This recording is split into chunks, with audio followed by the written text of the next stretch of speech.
Welcome to the HR Empowerment Podcast, where we will uncover strategies and new insights from HR professionals who discuss up-to-date regulations, best practices, and the most pressing topics like diversity and equity, leadership, dealing with difficult situations, and much more that affect your bottom line and business. Thanks for joining us. Hey, everybody. Welcome back. Wendy Sellers here, the HR lady, here with my co-host, JC. Wendy, it is a pleasure to be back on the program. And this is one of those programs, Ms. Wendy, I got to tell you, I'm so over the top excited for this. This is going to be one of those, ladies and gentlemen, you're going to want to archive because it's going to be that good. I'm telling you. I agree. 100%. We've talked with our guests before on a different show and are so excited to bring Jessica Millhiser to the Aurora Training Advantage HR Empowerment Podcast. Hi, Jessica. Hey, Wendy. Hey, JC. Thank you so much for having me. I'm super pumped to be here. Yeah, we are excited too. Clearly, you can tell. I want to, talk about like what you do, where you came from. For our listeners, Jessica has a passion and a mission for working with service-based entrepreneurs to help them build better businesses. So tell us about yourself and how you got here.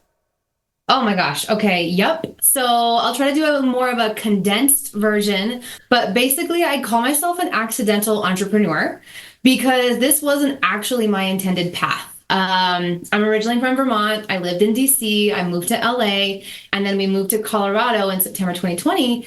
And all of my background, like work experience and work history, has been in operations, administration, leadership, management, like all those kinds of roles, but in an athletic, recreation, and aquatics environment for the most part. So a lot of different experience. I worked for an international nonprofit when I was in DC. So a lot of behind the scenes coordination, program director kind of stuff. So then I was in LA and I was working in hospitality. I was bartender, waiting tables, doing all that stuff, trying to figure out what I wanted to do when I grew up. And I ended up getting my master's degree in coaching and athletic administration because my goal was to be eventually an athletic director. Well, oh, wow. Yeah. So like I'm telling you, accidental entrepreneur, total lots of life pivots kind of situation. So the athletic director was like really my core focus, but turns out in LA, it's really hard to break into athletics. Funny enough. So I ended up pivoting. I found this amazing swim school called Kids Swim. I became their director of operations. That was an excellent job for me, Cut to COVID, cut to my husband got laid off, cut to we're now in Colorado. And I'm like, okay, how do I make money? How do I keep working? How do I keep doing this thing with all the other stuff happening? And so one of the instructors from that swim school broke off. She wanted to start her own swim school. And she was like, Jess, I'm starting this thing. I'm doing this thing. I don't know how to run a business. Can you help me? So I really attribute that moment to JMC being born. And I basically spent all of 2021 trying to figure out, is this a real thing? Can I really do this? What am I actually doing? Will people pay me for this? What does that actually look like? So 2021 was very exploratory for me in figuring out if it was feasible. And then I determined it was. And so January 2022, I got my LLC and went all in. And here we are today. Awesome. Congratulations. That is quite a not direct route to get to being the owner of J Mills Consulting. Correct. What do you consult about? Who is the person that comes to you and says, hi, I need help? What do they look like? So I work with service-based professionals, primarily females, but, not exclusive.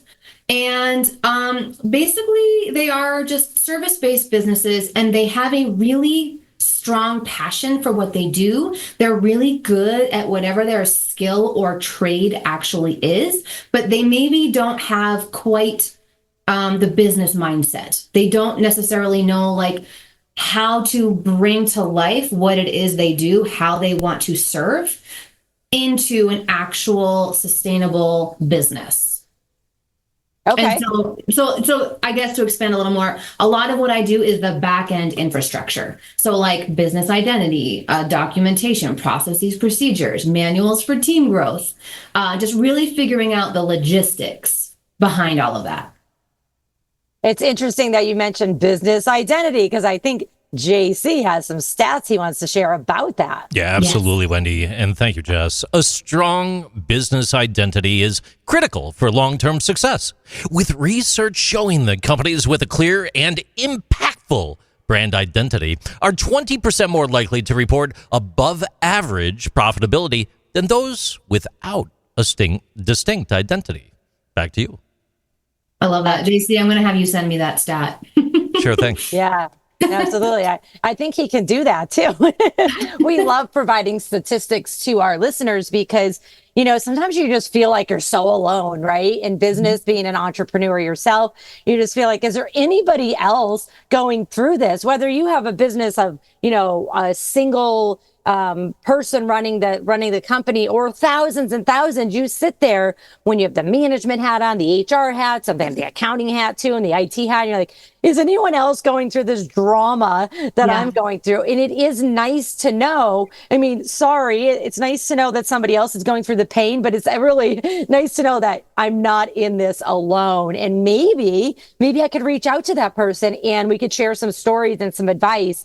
I, for one, I like helping people way more than I should, but I'm like, please, before you start the company, call me, because I have a whole list of things of what not do, because nobody told me and I went through them and screwed them up, and I don't want anybody else to do that. So this is trial and error, right? Like if you are kind of just figuring it out, you're like, oh, what's working, what doesn't work. But if you have a resource, if you have, you know, peers who are going through it or doing similar things, like, what are you doing? What's working? What are some pitfalls to avoid? So totally, Wendy. Yeah, I think that's called error, trial, error, success, maybe, trial again, yes. Question mark. Okay, let it I ride. I like to call it a pilot program. Yes, there you go. I like that. More official sounding. Yeah, it's like, this is the pilot program. And if it doesn't work out, it's going away. So there's your first tip today, is change your terminology. Hey, everybody, thanks for listening to episode 1 of our 5-part series on